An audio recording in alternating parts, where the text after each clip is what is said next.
Let's figure out a serving size of oats. So I have regular old-fashioned oats here.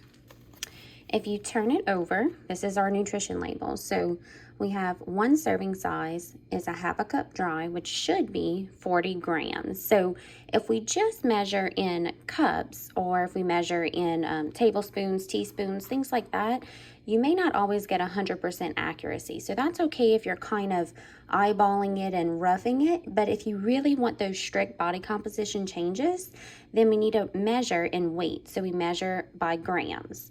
So I scooped a half a cup, which is a normal measuring spoon from our kitchen. And then let's put our scale down. So we're going to turn it on. We're going to make sure it's zeroed out, so we'll press 0. I have the units in grams. That's that little number G right there. So I'm going to put on my bowl.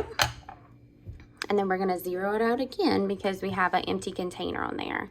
So I already scooped a half a cup of oats. So if we just go by cup serving sizes, then this should weigh 40 grams. So let's see how accurate that is. So this proves our theory. This comes out to 45 grams. So if you were to just use a half a cup measuring spoon, then you would be 5 grams over on weight. So that might not be that big of a difference for right this second and this meal, but it's going to make a big difference overall at the end of the week with every single meal you consume. So that's why it's very important to weigh out our food to make sure those serving sizes are as close to accuracy as possible. Whenever you're reading that nutrition label too, and you're logging your macronutrients into MyFitnessPal, we can look at calories. We're going to look at total fat. That's going to be what you log into MyFitnessPal. Total carbohydrate, so total carbs is an abbreviated version of that. And then protein. You want to make sure those we don't have any added sugars because that's what makes food a little bit more unhealthy, so to speak.